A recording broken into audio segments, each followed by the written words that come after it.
I want to welcome everybody to the Daily Cheat Sheet and remind everybody to please go and follow us everywhere. Give us that 5-star review. Go to YouTube, go to Rumble, go everywhere. Written write-ups help. Share us with your enemies. Share us with your friends. Everybody should be listening to the Daily Cheat Sheet. How was that, guys? Excellent. Well done. We needed a little levity. The dude has a cold. Golan just got back from his nature preserve, and I love that we were arguing before the show, and hopefully that was just for us. You guys don't get that one. That's just for the three of us. We should have recorded it warm for up. like It's a warm up. It's like pre-gaming. We should have recorded it for prosperity. I want to get something out of the way because this is trending all over, and this is this. All three of us agree that Jonathan Greenblatt is a complete jackass that should not be running the Anti-Defamation League. And yes, I will say I am speaking for all of us. He makes over $1 million a year in salary. The ADL does absolutely zero. They are almost as good as Tom Fitton, who runs Judicial Watch, who is sitting on about $300 or $400 million in the bank, yet all he ever gets is the Freedom of Information Act, but doesn't act on it. But again, Jonathan Greenblatt does not speak for everybody. He worked for the Obama department. He had no issues when Obama and both Biden were trying to take down Bibi and his government. This guy is a horrific guy. We all think he should be fired. Golan, am I wrong in anything I just said? No, I think that if you are in charge of an organization that is meant to track hatred against Jews, which is anti-Semitism, and for those of you who aren't quite in the know yet, anti-Zionism is anti-Semitism. So we're talking about both things. You cannot claim to love the Jews and simultaneously oppose their right to live in their homeland. But you could not like the government's policies, but absolutely, that Israel. has nothing to do with Zionism. Zionism has to do with the fact that the whole world is so anti-Semitic these days that it's actually dangerous for Jews to be wearing all the stuff that we're wearing. If you're watching us on YouTube or you're watching us on Rumble, and yet we do it anyway. But because it's not safe, it's nice to have at least one place that we know that we are safe. And if you want to take that away and throw Jews to the wolves, then it is anti-Semitism. Anyway, if you are running an organization that is meant to be tracking that, and you start dipping your toes into all sorts of other areas, like, I don't know, homophobia, doesn't mean we don't care about homophobia, but it has nothing to do with anti-Semitism. It has nothing to do with Jew hatred. The minute you stick your face into Antifa and all sorts of other stuff, unless you're talking about how much Antifa wants to hurt the Jews, I don't want to hear about it. And so when it becomes just another organization talking about liberal values, I lose interest, and so does everybody else, which means the Jews become less safe. And once you do that, you don't deserve to be there anymore. 100%. The ADL was founded to combat hate, and by aligning themselves with a specific party and only touting that party's line and skewing the evidence and skewing the stats to favor that one party. In this case, it was the Democrat Party. So if you look at mass shootings, we know that the last 8 shooters were all trans, hopped up on SSRIs. They were all liberal. They were all gay. They were all identifying as furries or God knows what. The ADL lists them all as having neo-Nazi tendencies, making them seem extreme right. And they even say that. So the ADL is beyond useless. It's actually a dangerous organization that should not only be shut down, defunded, but Greenblatt should be shunned. They should look into possible criminal behavior. It was a nonprofit that was working on behalf of the federal government under Obama and Biden. So yeah, take it apart, dismantle it, and definitely do not give them a dime. Well, let me correct you just a little bit. He wasn't running the ADL at that point when he was working for Obama. That was Abraham Foxman, who was also terrible. And I remember thinking at the time when Foxman left, God, go on, they can't get much worse than him. Well, and boy, was I wrong about that. But I want to also correct Mend on something. It was not set up to be in cahoots with the Democrat Party. This just that was an evolution of how it happened, and here we are today. So yeah, they lumped Turning Point USA into some database, which also includes extremists and or terroristic groups. As Golan pointed out, that doesn't mean that they were labeling TPUSA as a terror or a hate group, but the fact that it was in that same glossary makes it seem like it might be, or under their, like, it's a weird system. Either way, TPUSA should not even be in their database at all. It is the most benign, America-loving organization out there.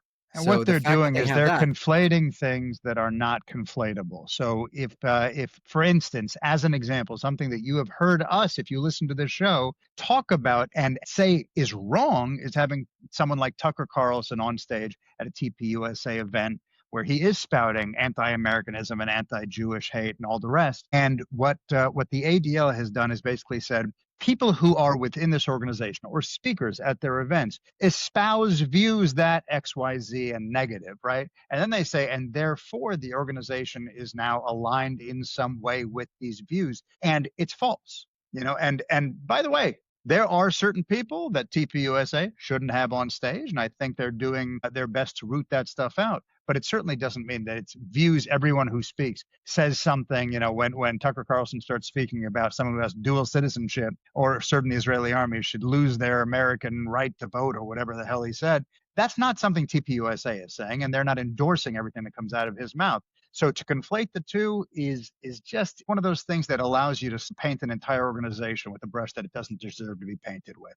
And I think the thing that bothers us the most is, listen, I think every religion faces this. The evangelical movement faced this in the 80s when you had, Jimmy Swaggart and Jim Baker and all the Sunday morning preacher men screaming and then getting caught with hookers. Nobody wanted to be associated with them. And the same goes with us. We do not want to be associated with Jonathan Greenblatt in any way. If he was a Jew or Christian, we want nothing to do with him. I want to move on, though, because Golan, obviously Trump, it's a big day in the Middle East. And you and I are both very in line with this, and I've been very conflicted about this since this morning, this 20-point plan, this 21-point plan, this 31-point plan, whatever how many point plan this is.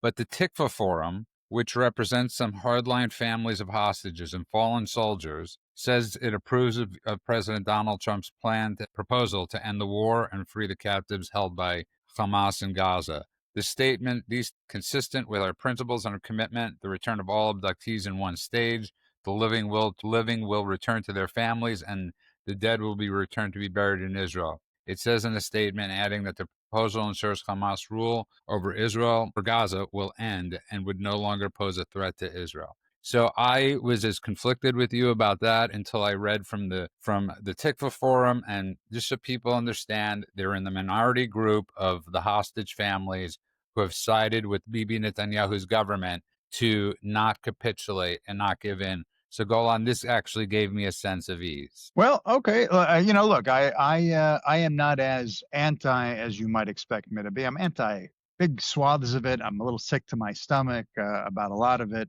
But should I do a quick summary for our listeners as to what the deal is? Yeah, sure, because it's really hard to figure out what the deal is. All right, I'll try and do this as quickly as I can. Basically, there's an overall goal. The overall goal is Gaza. It's got to be de-radicalized. It's got to be terror-free. It's got to no longer threaten Israel. So right away, Narnia. All right, we're in fantasy land, but let's continue. That is the goal, the stated goal of it anyway. I didn't mean to laugh.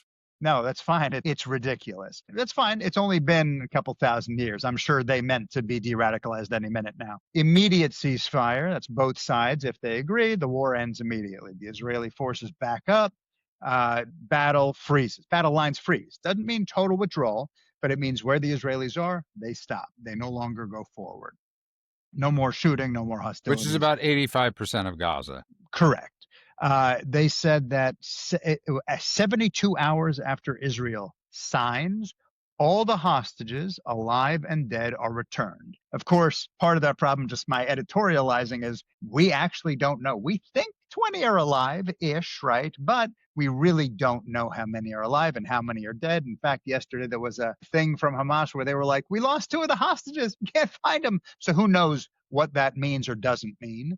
And of course, they're liars and propagandists and manipulators. So really, who knows what that means? But theoretically, 72 hours later, we get the hostages back. And then Israel, get ready, okay? Because we're talking about 20 living people and another 20-something dead people, corpses. So Israel's going to release 250 prisoners that are serving life sentences. That means blood on their hands, whether murder or attempted murder. 250 of them. And we also know that I was going to say recidivism rate, but it's not really a recidivism thing because it's about, I want to murder Jews again. And a lot of the ones who get out, who are let out in these particular kind of things, they try to murder again pretty quickly. So 250 murderers out to murder again. In addition to that, 1,700, I just want to say it again, 1,700 other prisoners that were, now these ones were detained after October 7th. And that includes all the women and all the children that were detained. For clarity, a little more editorializing, children means anyone under 18 and under. Now, considering that I personally, with these two eyes, saw 8 and 11-year-olds with weapons, that means that basically you've got everyone from about 18 until I think about 4 or 5, frankly, who are going to pick up knives, guns, and bombs. And so in addition to the 250 murderers, now we have 1,700 more murderers. Also, one more editorializing, women used to not be part of combat. And we used to let women in and out of all the gates into Israel until they realized, oh, this is how we get it done. And they started putting bombs on women and eventually bombs on pregnant women. And so this is just letting out more murderers. They just happen to have tits. Next, for every Israeli hostage that we get the remains of, we return the remains of 15 Gazans. So again, that incongruous kind of balance. So the Hamas members now have to commit to peace and disarmament. And in exchange for them saying that, which they've said before, that's like every time they've signed a treaty and then broken the treaty, which is every single time they've signed a treaty. Anyway, they have to do it again. And this time they get amnesty. They don't die. They get to go to other countries, any country that'll take them. Great. Safe passage abroad. We will make sure that we accompany them to make sure that they get wherever they're going safely. Humanitarian aid starts flowing again. And it has to be at a really high level. I don't know exactly what the level is, but they got to rebuild bakeries. They got to rebuild hospitals. They got to rebuild sewage plants, power plants, water plants, all that shit. And who's building it? And who's doing the distribution? The UN, the Red Crescent, and quote unquote neutral international bodies, which means basically Hamas is back in charge. Oh, I'm getting angry just telling you this. Now, the Rafah crossing opens up. And all the stuff comes in through there. In terms of governance, this one's kind of interesting. There's a Palestinian committee that's going to manage the place, whatever that means.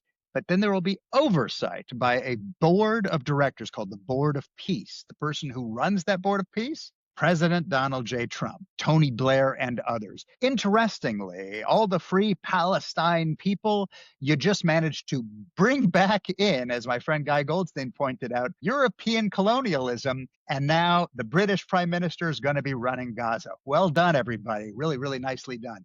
Beyond that, billions, hundreds of billions of dollars in terms of economic development is coming in. And really, really important, despite Trump talking about the Riviera, no forced displacement. They are free to leave and return whenever they want. And in fact, they want them to stay. So they're going to work hard to make sure that they stay as much as they can in Gaza. And that's it. This Trump peace plan, Trump is pretty much forcing Bibi's hand. Bibi, I think, asked Trump to take the annexation off the table. There's a theory out there that Bibi couldn't shoot it down himself because of his coalition. But if Trump made him do it, then he goes to his coalition and goes, listen, I had to do it. Let's just make sure people understand what you're talking about. You're talking about when you're referring to annexation, you're referring to West Bank or otherwise known as Judea or Samaria. Judea and Samaria. So Bibi put out a statement saying, because all of these countries are forcing us, they're saying, if you don't end the war, forget about your hostages coming home. If you just don't end the war, we're going to recognize a Palestinian state, which then incentivized Hamas not to release any hostages, which is asinine, makes no sense. The way they could have done it was they could have said, hey, if you don't release the hostages by the end of the month, we're going to take Palestinian statehood off the map and we're going to allow Israel to annex. That would have been a better way to go. Or they could have said, if the hostages are released at the end of the month, we'll recognize the state. They could have done it in a million different ways, but the only pressure that they put on was on the democracy that is Israel. And they put no obligations or commitments on the terrorists, which is Hamas. So 100% correct. And by the way, how easy would it have been to say if Hamas relinquishes power and the hostages are home, then we can talk about. That's Right. all they needed to do. That would have been the proper way But to of do it. course, that wouldn't have been politically helpful to them, which is the only reason they Well, did it's this not to working begin for them with. anyway. I was listening to Winston Marshall, this British podcaster, talking, and he was saying that not Tony Blair, Keir Starmer is underwater. I mean, he's so underwater with the people of the UK that none of that stuff helped him. The whole thing was just futile and silly and idiotic and a betrayal of the West, a betrayal of what's right and wrong, a betrayal of Western values, all of it. I mean, on every single scale, you measure that thing, they come out on the wrong side. Them, Spain, France, all of them. Which Trump actually called out. Let's be fair. He Trump did, called out and so every did Marco single. Rubio. Marco Rubio said these statements that they're making is actually prolonging the war and preventing the No, hostages but from forget coming about home. that. I'm talking about specifically today. Trump also said that if the Hamas does not accept this deal, he's going to give Bibi full authorization to do whatever the hell he wants in there. So let's see what happens. I think they're putting a tremendous amount of pressure on Hamas to release all the hostages, and that is the most important thing. I mean, if you look at the war, the objectives of the war, and Well, like I read the Tikva Forum thing. They met I'm all not even the talking five, about that. I'm not even talking. but that's important. They're hostage families. The hostage families talk out of emotion. I'm just talking straight hard facts. Get the hostages back. Number one, demolish that place. Make it so costly for them that they, when they wage a war against you, you make them pay 1,000 times as much as they should be paying for this war. To be clear, though, that was not one of the government stated aims. It's not of the theirs. war. It's mine. These are mine. Okay, that's fine. So mine are, you make it so costly for them when they do this. And Israel does this almost every single time, but they have to do it. They have the overwhelming response so that you don't get to just get away with this. You could live in rubble for a long time after this, and fine. If the Arabs want to come in and fund rebuilding this place, go for it. Anything happens, we'll demolish it again. That should be the Israeli take. There are going to be some people with blood on their hands that get out. I don't think Israel is giving them forever safe passage. I think that the hunting them down the way they did with the Munich Olympic massacre guys, and they hunted them down and killed every single one of them. I think they're going to do a program like that. They're also bringing back the death penalty in Israel, I believe, or the October 7th perpetrators. That'll be great. Public trials and public hangings. I want to see that and get this over with. And then this is the mend list, right? This is not actually. Yeah, this is the mend Yeah, list. yeah. Let's move on to real. Let's move on to realism. Well, can I give you a quick update? Yeah. Quick update. Islamic Jihad, Palestinian Islamic Jihad, which is just Hamas light, they have already rejected Trump's offer. Just came down. The Islamic Jihad chief, Ziad al-Nakala, blasted the Trump Netanyahu announcement, calling it nothing but Israel's agenda rubber stamped by Washington. Basically, he's framing the whole thing as as Israel using America to push by diplomacy what they couldn't win through war. And he said, and I quote, this is a recipe for blowing up the region, and it will just fuel more violence against Palestinians. So he's out. So I hope they PIJ is reject out. it. I hope they all reject it. Why wouldn't they reject it? Everybody does. And the Great. onus really is on Qatar right now, by the way, because Qatar has got to be the ones that convince the top officials that are in Qatar to actually do this. But I want to read something Mark Levin wrote, because he wrote, unlike the earlier leaked drafts, there is no mention of Judea and Samaria. Previous drafts declared that Israel must not annex them. So that was not mentioned in this. Number two, there is no grant of a Palestinian state in the deal, as there appeared to be in an earlier leaked draft. The language is such that it requires a complete transformation of the Palestinian culture and ideology, which unfortunately is highly unlikely. Moreover, the word may is not binding at all. So I just want to give you from somebody that we like very much and we trust his assessment. I don't think there's been a stauncher supporter of this than the great one and his wife. So like I said in my assessment, Mark also made it very clear that he was really against the release of the Palestinian terrorists and the murderers with blood on their hands. He actually used the word grotesque in describing it, and he said, we have to be really careful because right now it doesn't make the statement of the two-state solution, and the idea of ceding ancestral homelands, all of that is not in there. He said, but it's a very quick, slippery slope, because as we know, every time they say something, but there are conditions, people forget about the conditions and only look at Israel as the one who has to hold their side of the bargain, like what happened with Hezbollah up in the north when they never disarmed even a little bit. They actually multiplied what they had in their arsenals by 10 times, and yet Israel was looked at as the bad guy for continuing to try to fight against them. Man, there's two things I want to bring up that are really important for people to understand. I say this all the time, and you could take all the people from the Bronx or the projects in Chicago and put them in Beverly Hills, and in 5 years, Beverly Hills will look like the projects. And there is something that Trump and many people, maybe he does get, maybe he doesn't get, is that there is no rehabilitation for 2,000 years of thinking. There is no rehabilitation, as you just brought up, that the jihad, the head of the Islamic Jihad, came out and immediately said no. These are people who don't recognize Jews for being Jews, obviously, or very much, or at the very least, us having a state. They're Islamists. They're Islamists. I mean, plain and simple. So, and then the second part is, man, what happens when Trump leaves?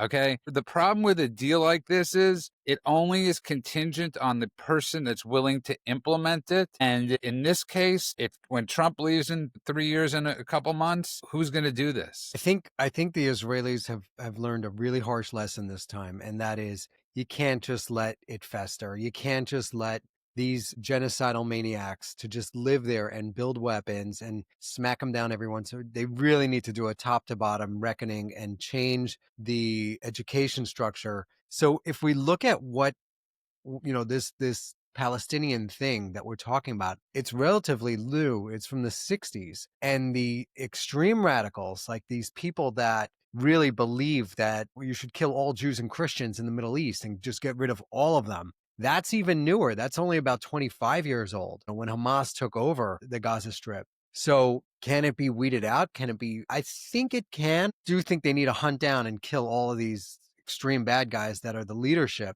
But as far as working with educational organizations and getting rid of all of that stuff that teaches them to kill and murder, maim, and rape, you need to pull that out. And well, and it's a little bit scary. And the hilarious thing about that, and by hilarious I mean scary, sad, and ridiculous, is I was listening to Gadi Taub, who's an Israeli podcaster, and he or radio personality, and he was saying, it's in Hebrew, so I'll translate it. Basically, if you denazify the Palestinians, they cease to exist, because denazifying means going to before they were Nazis, right? So with the Germans, they weren't Nazis, they became Nazis, and then they had to reverse to where they were not Nazis, before they had that ideology stuck in their head.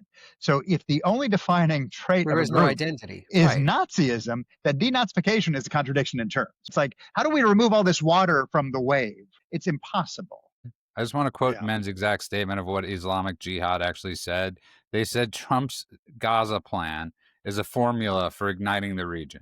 Now, it's important for people to understand who voted these people in, and that is the so-called Palestinians, right? Well, these are, to be fair, these are the Islamic Jihad. So this is not the Hamas they got divided in. They're the other ones that, quote unquote, aren't Hamas, quote unquote, quote unquote. Right. This is like they all abandoned. I know it's so important to talk about this, and for the people listening, it's the same guys. The same guy in the morning he put on a Hamas uniform. Then when Hamas makes a deal, he's an Islamic Jihad. He goes, I didn't make that deal. Then he puts on his press uniform and he goes out there and he goes, I am press. And then he puts on his fake doctor's uniform and he's driving an ambulance with a baby. It's all bullshit. 100%. And Golan, here's the thing. The reason I think this is so important to discuss is because if it's confusing for us, imagine what it's like for everybody out there, which brings me, Wait, I'll just make this easy. If a group is a Muslim, Islamist, extremist organization, they're the same group. Whether it's Al-Qaeda or ISIS or Al-Shabaab or Hamas or Palestinian Islamic Jihad or Hezbollah or the Houthis or Taliban, Boko Haram, and a couple of others that I can't think of. Yeah, there's 1,000 of them, by the way, because this is an ideology that lends itself to nothing but hate, terrorism, and murder, and rape. Let's not forget rape. They love raping. But so all of those groups are the same. And then you'll say, oh, but I read an article that they're also fighting each other, which is true. But they're fighting each other for, once the caliphate is in place, who gets to run it? But they all want the caliphate. As Judah pointed out number of times last week, we are all the infidels. And if you're an infidel, they don't want you. You're either going to be their slave, or you're going to die, or you're going to convert to them. And if you don't do one of those three, They have no use for you. And therefore, it doesn't matter what the name is. Let's just say Islamists, all Islamists. They're all exactly the same. So they voted in Hamas. What's the difference between them and Palestinian Islamic Jihad? Nothing. It's all Muslim Brotherhood. That's what it is. Which is supported, of course, by Turkey And and Qatar. Qatar. Yeah. I mean, listen, these aren't, and I just wanted to say, it's sort of a fascinating thing when you look at all these countries that Trump is aligning together. They bring nothing to the world other than oil and money. They bring no inventions. They Well, bring here's no. the deal. Here's the deal is that they're realizing that the oil business is going to be done soon. And they're trying to change gears and become something else. So Dubai That's why they're became pouring money into everything. It's called one Yeah. big hedge fund. Yeah. They're a massive hedge fund manager, Qatar is buying up real estate and influence around the world. which is and they're amazing doing- because Tucker Carlson hates hedge fund managers. I guess when it's not from a country of hedge fund managers. Go on. The reason I'm bringing this up is I want people to know who this deal is being done with. It's being done with people that bring zero utility to the world, still hate gay people, still hate Jews, still hate everybody. Okay, they could put on a suit and look nice, but they're absolute evil in their ideology and their thinking. No matter how much they dress nicer, they still are. Listen, it's like that Chris Rock joke when the tiger bit Siegfried or Roy. I always forget which one. Exactly, yeah. And then Chris Rock's joke was everybody said the tiger went crazy. Tiger didn't go crazy. Tiger went tiger. Okay, that's just an eventuality. Look at Assad. He was the perfect person in the sense. Good looking, handsome. He was a doctor. Always in guy- that good suit. looking and handsome. Okay. Semi-decent looking I mean, compared to some chinless, whatever. men I'm referring to in that region, okay?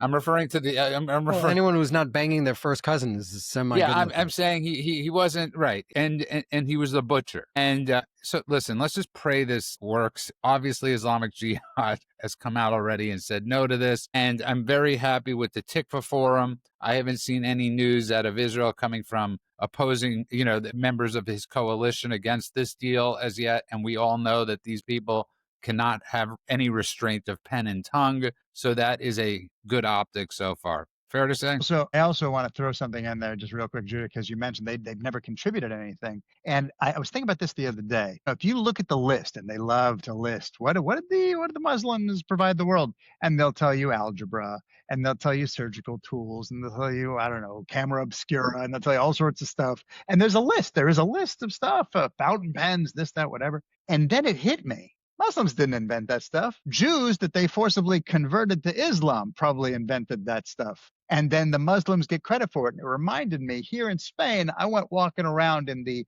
formerly Jewish neighborhoods that are now free of Jews. Thanks, Spain, you haven't changed a bit. And I found out that a bunch of the Catholic Spaniards that are known as like the paragons of the building of Spain were actually Jewish. And I didn't know this. But the church posthumously converted them to Catholicism and then took credit for their inventions and their work, and therefore said, look, it's a Catholic invention. And I realized, oh my God, that's why they have that list of stuff. And some of that stuff is pretty impressive. The first university granting degrees, they invented coffee. These are the Jews. I don't believe for a second that a Muslim did any of those things. Call me a racist if you want to. And man, do you know why this is so important, why we're bringing this up? Because TPUSA and Charlie Kirk, the New York Post published his letter to Bibi. It was in early May that he sent this. And this is no way a person that was being blackmailed. This is no way a person that was being hijacked in any which way. All Charlie Kirk was doing when he sent that letter to Bibi was saying, I want to help you as much as you possibly can because you have done such a horrific job with messaging. And Charlie Kirk's like, I am working endlessly with the people at Turning Point, the students, to help them understand what's going on. He has a list of 7 things where he itemized in it. And he even jokingly said, I know you have a 7-front war. You don't have time for me fetching. And but this is directly he talked about this a lot when he was doing his debates too. But I know. I wanted to say this is the exact letter that Charlie Kirk wrote to Bibi. So for everybody, and the reason I'm bringing this up, why it's so important because that bond that Charlie Kirk had with Turning Point USA and Israel. You could disagree with how you know what essentially he's saying in this? He's not disagreeing with the government. He's disagreeing with how what we've all been screaming with their public relations nightmare since this war started. So I got to be honest with you guys. The more I think about this, great deal today to get Israel out of the news, put the onus on Qatar, put the onus on Hamas. Israel has to leave the news. We haven't not been in the news since October 7th. And I think the brilliance of Charlie Kirk was realizing you need to get Israel out of the news and regroup. But there is nothing in this letter where he condemned Israel in any which way No, or of their course not. policies. No, I mean, Charlie Kirk was a staunch pro-Israel advocate to the day he died. The people in his sphere, like Tucker Carlson and MTG, they either got paid off or whatever, for whatever reason, they've become complete anti-Israel. They're pro-Hamas, anti-Israel, willing to do backflips to try to make Israel look bad and these bad guys look good. They were the ones pushing this narrative that Charlie was on the brink of telling Israel to screw off, all made up. I am glad that we're coming to some sort of resolution with this Gaza operation. A lot of bad guys have gotten killed there. We've killed a lot. Can I say something? I want to bring up, because I sorry to interrupt, but it's really important that we say this, because I was reading somewhere and somebody that I think is on the right was saying this could have been done a year and a half ago. And I responded to them.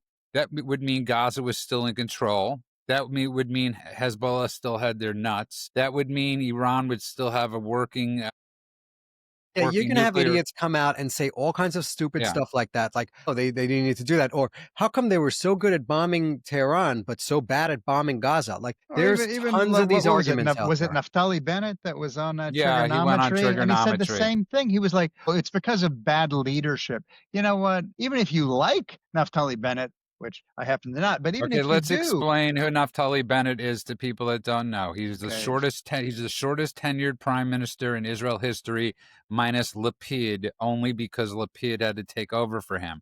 But he's a guy that formed a coalition, and he went against everybody that voted for him by forming a coalition with the Arab bloc of the parliament.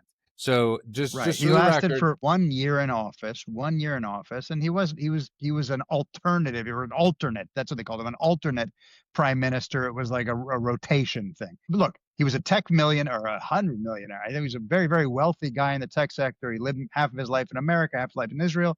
He's very well spoken, and so on the podcast, he was very well spoken, and he even said some stuff I really agreed with. But when he starts doing that, that is just partisan BS, where he is trying to paint one side as a problem, because, and it's meant to what you just said, or Judah, what you just said.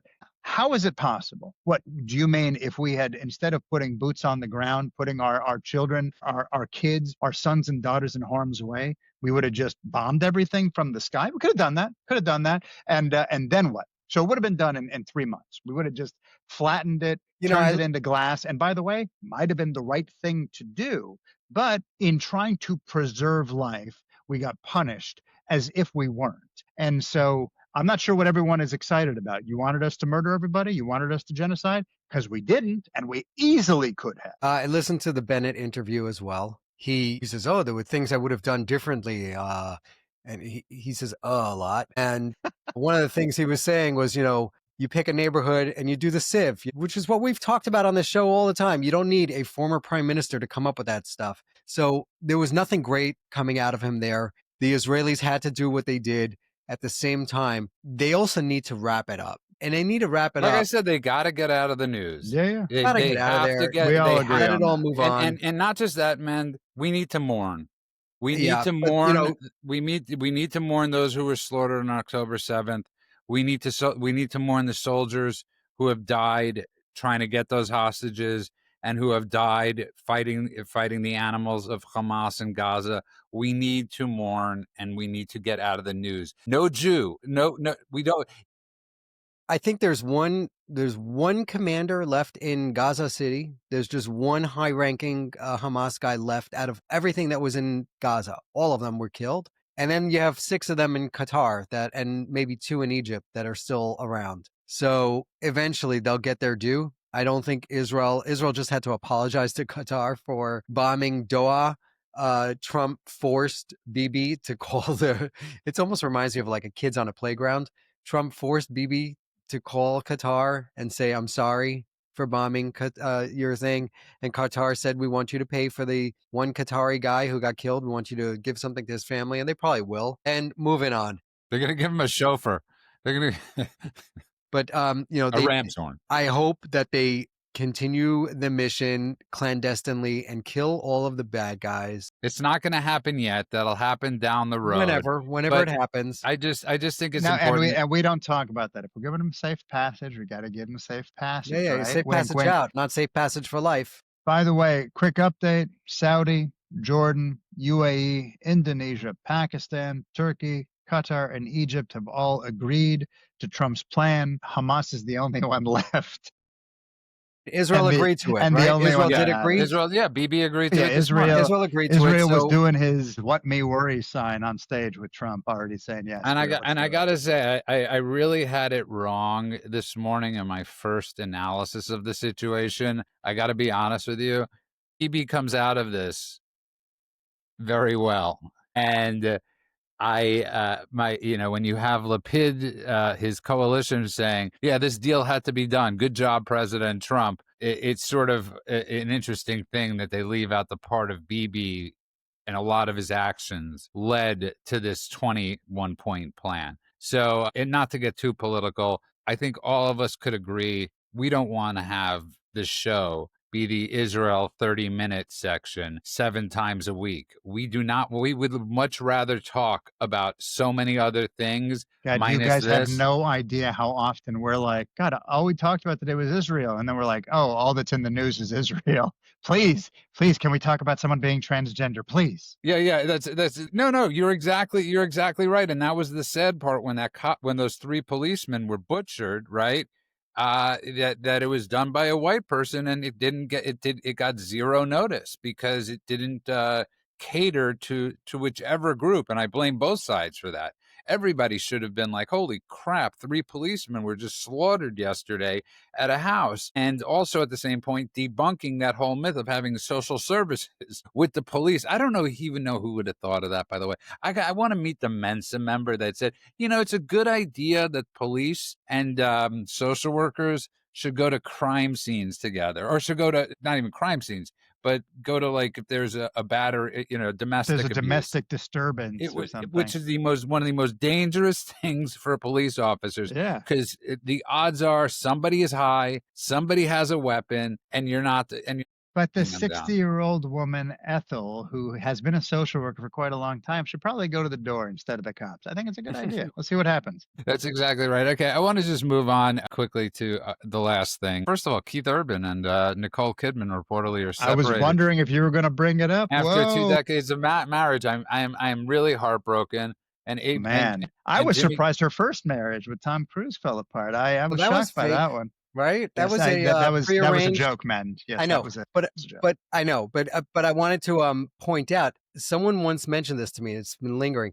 I think their prenup lasted exactly a certain duration, and the day before was then they had some sort of contract. There was a contract marriage to the day. Correct. Wow. I've got some stories, but I'll tell them off air, man. Yeah. And who was that other girl he was married to after that? He's been married to like 3 or 4 women. He's been Katie married Holmes. to Mimi. Katie Holmes, another one. Talk to me offline. And Mimi Rogers. Mimi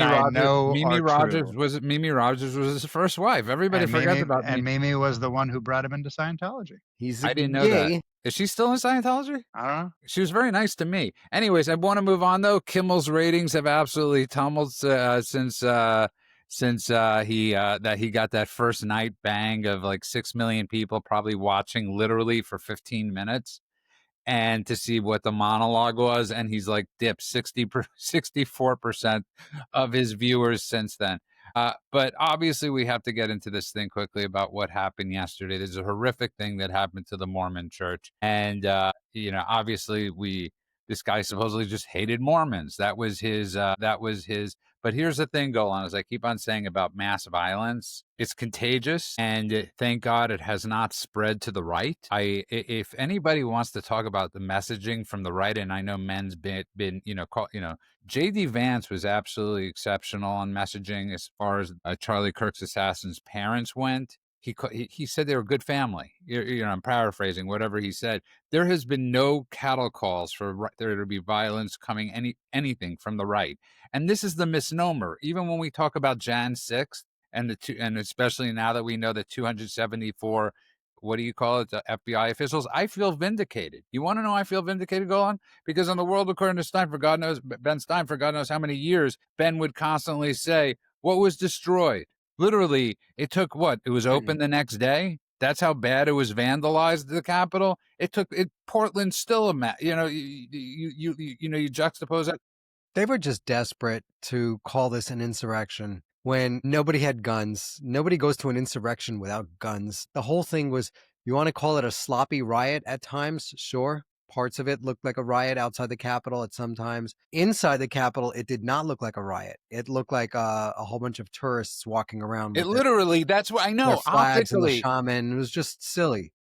I agree with There's you. actual video. Look, I hate to bring up Tucker Carlson, but Tucker did that thing where he showed a bunch of the video from inside, and there were people that are like, whoa, whoa, careful. That's an important item. That's a historical document. Don't mess with that. Like, again, I'm not saying everyone who was there had good intentions. There were people clearly that were there for wrong reasons, like there isn't any crowd, and those people should be punished. Anyone actually committing violence or like attacking, okay, that's a different story.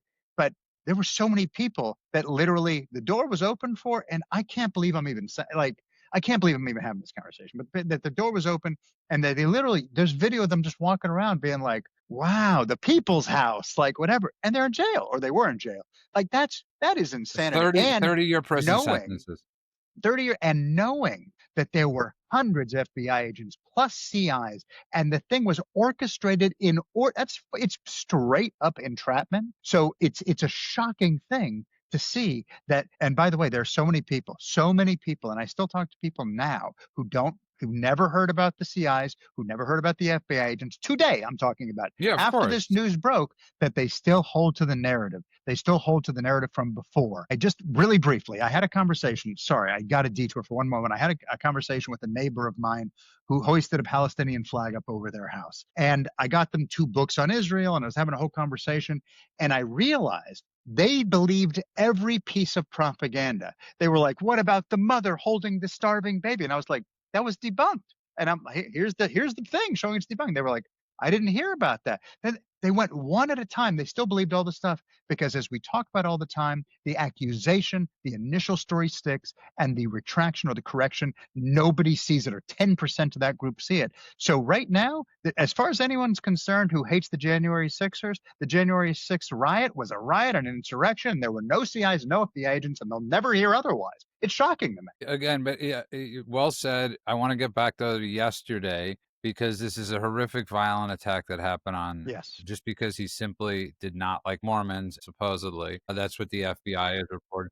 It's insane when obviously everybody's witnessed this thing. But go on, this is the next evolution. And no, might not, I don't know what his politics were. We might find out later he was on one side. We might find later he was on the other side. Telling you, this is the evolution. All of us living in Israel, all of us witnessing terror, experiencing terror attacks as surrounding us, know that it starts with shootings, it ends with people on buses. And we got to get control of this situation. Yeah, 100%. And this is, for those of you who aren't aware of the story, basically this guy rammed his car into the side of a Mormon church, opened fire with a rifle, I believe it was a rifle, and then lit it on fire, lit the whole place on fire using some kind of accelerant, they believe. And just a horrific thing. Some, people were like protecting the children with their own bodies, and there were people that they found later that had died from the fire. And it was just, it's like what we always talk about, by the way. It's the same sickness we see everywhere. If you demonize a group of people, if you dehumanize them,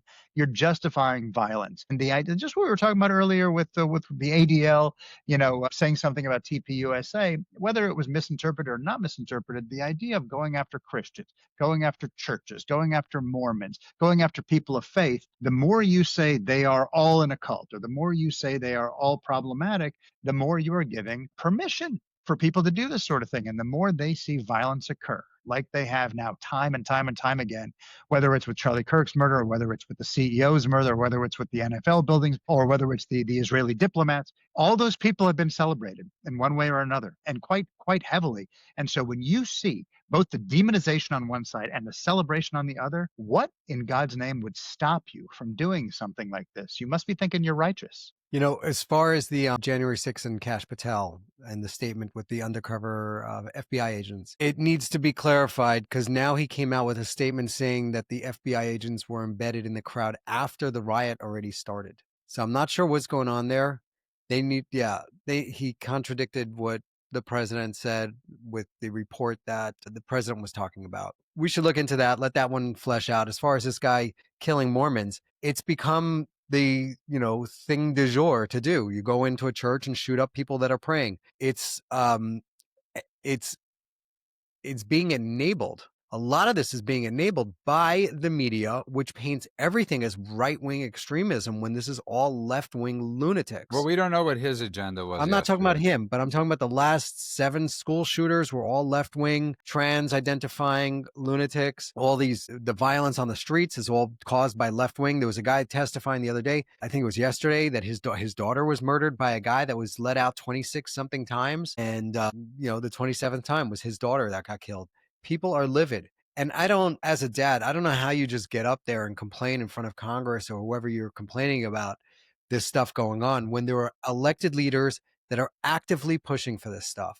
Coming from the George Soros Foundation and the Open Society and all that other stuff with the lunatic DAs that let everybody go, then you have this, where these people are just being celebrated. Luigi Mangioni's, the left is celebrating murderers. It's a crazy time to be in when the people on the left think that they're on the right side of history. They think, oh, we're the good guys because we're killing Nazis, or our people are killing Nazis. Oh, no, we're against violence. Yet all the violence is coming from them because they're calling everybody Nazis. I just want to wrap this one up with it, which is interesting, though, this anti-Mormon thing yesterday. And I'm very going careful with when I talk about certain religions, never to, because I just don't want to give who cares about my opinion on religions. But it is interesting that he went after a church. Okay, I mean, they're a sect of Christianity, right? I mean, so it is interesting. So I will wait for the rest of this story to come out, because it's a very weird story to just say you don't like Mormons unless he was a former Mormon. I don't get it, and he served so I don't really. I guess he served, and he was highly decorated. So this becomes a very strange thing. But I will say, every synagogue firebomb, every church shooting, every temple desecration, whether it's Christian or Jewish, any of these faiths, any Judeo-Christian faith, it's the same story. Hate doesn't stop at one of these religions. It continues on, and those people who were okay with it happening to the Jews that are now upset about it here, you can't just condemn it on one. You have to condemn it across the board. And the more you cheer on one, you are allowing it to happen elsewhere. Okay. Well said, both of you. And I just want to close with this. You remember last week how I said I had the weirdest phone call with that person? I called up and I said, I'm really sorry for your loss. And they said, it's a blessing. Everybody I spoke to had mixed reactions to what that blessing could mean. But I had an even stranger call the next day go on, and that was to mend. Because on Friday afternoon, the Democrats, I guess they did another dump of who was on men's favorite thing, which is the Epstein list. And I said, Elon Musk was on it. He was supposedly supposed to be on Epstein Island, which I found to be one of the most ironic things in the world. Steve Bannon was on the list for having a meeting with or a lunch, dinner, or whatever with Steve Bannon. It could be both. Probably consists of a lot of alcohol. And I find it amazing that Steve Bannon. Forget about Peter Thiel. We all assume Peter Thiel was not invested in this in any which way, even though he had a meeting with him. He is a financial guy. But go on, it didn't. Men's like, it's no big deal. And I was just thinking to myself, Steve Bannon has been screaming about the Epstein list and the Epstein files. And Elon Musk came out after the Epstein stuff and said about the Trump connection. And this is getting no traction. It's almost like it's being buried on X. Do you want to respond, Ben, before I give my little speech? Yes. So I can see you want to. when I say release the names, I'm talking about the I mean the pedophiles. other names. Okay. I'm talking about anybody who committed crimes. I don't want to know about some guy who had a conversation with Epstein once in 1986. I don't care about it. It doesn't mean anything. It's meaningless. But people that went to his island, that's a tell. There's What about something there. people that are accusing Trump who are guilty of I something thought that Trump was never I did? thought What about Bannon, who's constantly screaming, release the names, and had lunch with the guy a couple months before he was either. Okay, wait, stop. I got to say something. I said this to you, Judith, the other day, which is the whole Epstein list obsession, as I've said over and over again, is peak internet brain rot. I'm sorry. You know my opinion, by the way. I know you do. But anyone who's begging for this thing is begging for trouble, because it doesn't matter what name is going to be released. It's not a massive conspiracy. You know who is going to be on the list? It's everybody. And do you know why? Because his whole thing was, I'm going to talk to everybody. Epstein's whole shtick was, I'm a fixer, I'm a networker, I'm a wannabe kingmaker. His power came from talking to anybody who could get in a room with him, which is including people who hate him, people who love him, people who want the list to be released, people who don't. So shockety shocker, it's everyone, politicians and academics and CEOs and celebrities and journalists and diplomats. It doesn't matter who you are, you're going to be on the list. Are you famous? You're on the list. Are you rich? You're on the list. Are you in the public eye? You're on the list. So asking for this list is dumb as F, because anyone who is anyone, even the people that you like, are going to be on the list. It's a dumb thing and we need to let it go. So I agree with you there. The list, this term list, is being thrown around so loosely that nobody even knows what we're talking about anymore. When I refer to the list, I'm referring to the pedophiles. I want them, those Yeah, Do you no, we think there's a understand. list of pedophiles? I mean, I'm I asking think really, maybe do Epstein you had a think there's list a of list people. He may have had a list of people that he blackmailed, and they were all pedophiles. And the way he blackmailed them was with, sex with underage minors. But none Yeah, of that has Release that. come If that out. exists, I want But that. that is what the epitome of, and I know we don't love this word, but that is the epitome of a conspiracy theory, because it is a theory that is backed up by no evidence, right? It is something that you wish existed and that other people wish existed, and they would like to exist so they can see the list. But so far, even in what has happened with Ghislaine Maxwell's actual conviction, no mention of any other co-conspirators. It's just him and it's just her. And everything has pointed to that, including the investigation that the Biden administration did, which we can dismiss, and the investigation that the Trump administration did, which I guess we're going to dismiss too if we keep wanting to list. I just listen, everybody that listens to the show, I could care. This is not in my top things of anything. I just found it quietly comical that was men's reaction to me. I also found it amusing that Steve Bannon, all he could talk about is the Epstein files, and the guy had lunch with him. Okay, you can't make this type of stuff up. It's like, who's next? I will say my favorite part about the Epstein list so far, Stephen Hawking was on the island. Yeah. So I mean, well, I there think you that's go. everybody's. Whoa.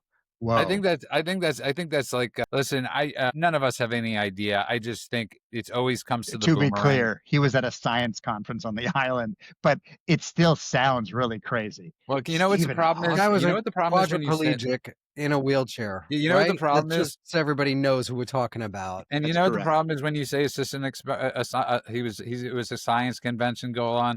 For the Yeah. people that don't want to believe it, they're gonna say, yeah, real science convention. Exactly. What kind of And science? and Sticking here's the fingers in thing, each other's buttholes. because once you're in that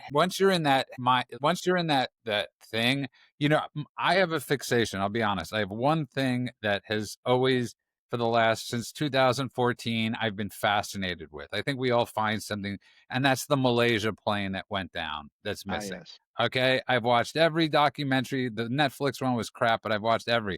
Before, I was watching one where a guy starts talking about that there were drone satellites around it, drones around it, forming in a triangular form, and it went through a wormhole. Okay, this guy got 94,000 views on this. And he had people commenting and complimenting, don't stop. Keep this, I'm reading the comment section, and he knows there's 100,000 people, that are going to watch his Don Lemon theory. Remember Don Lemon when he was on CNN? Somebody talked about it. CNN's ratings tripled while they were talking about black holes and pilot suicide, my friend. So it worked for them. Well, it was like Nancy Grace and that girl that sadly got killed in the Caribbean, Yes. right? I mean, it Yes. was all those things. So people build careers off this. I don't think there's anything about that. We try not to. We try to sink our careers by not talking about it enough. But no, I just found it funny going because I was watching it thinking, oh my God, he's about to release something. And then he's like, and you can see that the three drones and military equipment that we're not, he took a word that Trump said. You wouldn't imagine like the military equipment we have. I didn't think it was about teleportation devices. Okay. Well, And so I talking turned it about off. drones, they had a hearing the other day at Congress, I believe it was, where they showed a Hellfire missile being shot at a UAP, unidentified flying whatever object. It hit, it bounced off. The thing had 3 or 4 satellite crafts around it, and they lost formation, but it kept on flying. Did you guys see that? No. Yeah, I this did was not see that. We'll put it into our Substack, but that was interesting. I mean, that was real. There was an object that was flying. We fired America, and this is a number of years ago. It might be like 6 years ago. We fired a Hellfire missile at this thing. Is it the one with the Yeti in it? The Hellfire? Yeah. Make it fun, huh? Is Bigfoot in it? Nice. Very nice. No, but you know who is? Stephen Hawking. I'll never forget. It was one guy who I didn't really care for much when we were talking. And I'll never forget when he said to me, have you ever noticed, and this is like in 2013, he said, there used to be so many more pictures of aliens. You would think with all the cell phone technology, we would have tons of pictures of UFOs. And I said to him, that's a brilliant thought. And probably the only one he's ever had. 1 second. There is a lot more video evidence now of aliens than we had before. No, there isn't. There is not. And Of you course could there listen. is. There was a thing in Brazil where like 500 people recorded the thing in the sky of 6 months ago. Recorded what? You know what a UFO stands for? Unidentified flying object. That could mean anything that is being flown around. It could mean anything that you do not recognize. All right, you want my take on this stuff? No. Here it is. The UFOs that we see is all U.S. military or Chinese military. The aliens, if they could come here, they would have colonized us already. They would have harvested us, stolen all the goods. If they're smart enough to get here first than we are to get there, then we become their slaves. So it's probably best that we just stick to our little bubble. Don't send out the little messages to the universe that we're, hey, hello, we're So here. you're actually agreeing with me on this. What? I think there's aliens out there. I just don't think they're coming here. I'm just gonna point out, Mend is right and Judah is right. There are, in fact, way more bad alien pictures now than ever before. The volume has gone up. God. The quality has gotten worse, which means but told you, we all have phones in our pockets that if I want to take a picture of a hawk sneezing at 100 meters, I can see the spit flying out of its mouth. But every alien picture with the 4K bullshit we have in our pockets is impossible to recognize. Is that blur? Is that a hamburger? I have no idea. So yes, there's a lot more bad, ridiculous, okay, so bad yes, quality alien pictures. I amend my statement. I want to see the alien up close with the camera equipment, with the amazing camera technology that Apple has afforded us through slave labor. Okay, let's wrap it up. We pray for nothing but peace. We pray that Trump listen, the guy really wants peace, and I truly believe him to be one of the great peacemakers. He's tried everything he could do to bring peace upon this world, and I pray for him tonight. I pray for Bibi Netanyahu. I pray for Israel, and I pray for everybody that is trying to attempt this peace. God bless them. I don't want to knock them at all. I pray this all works out. I hope the hostages are released, and I hope this agreement is settled on because I want to see people get home, and I want this to be over. I think every one of us agrees that we all want that, and that's all I'm praying for. So I don't want to be a naysayer or anything like that. I pray for peace. And New York Posting, I encourage everybody to read this letter that Charlie Kirk wrote to Bibi Netanyahu. It's extremely profound. It's extremely important. I want to thank everybody that's been following, everybody that's been listening to us, everybody that responds to our posts, everybody that helps with our posts, everybody that helps. Thank you from the bottom of our hearts. You can find us everywhere at thedailycheatsheet.com. That's thedailycheatsheet.com. I want to wish everybody a good morning, afternoon, and night world, wherever you are. God bless you all.